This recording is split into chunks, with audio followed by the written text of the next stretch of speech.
Hello guys, সবাই কেমন আছো? তো চলো আজকে আমি আমাদের বাজারটা ঘুরে তোমাদেরকে দেখাই। এটা বাজার না, এটা হলো হাট। আমাদের এখানে শনিবার আর মঙ্গলবার হাট বসে। তো চলো হাটটা ঘুরে দেখাই।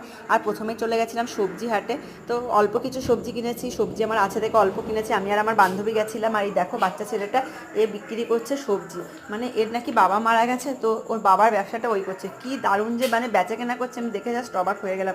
আমার ছেলের থেকে হয়তো কয়েক বছরের বড় হবে। দেখো আমার ছেলের বাবাটাও কিন্তু ওকে ছেড়ে চলে গেছে, বাবা মারা গেছে। বাবা মারা যাওয়ার যে কী যন্ত্রণা সেটা আমিও জানি।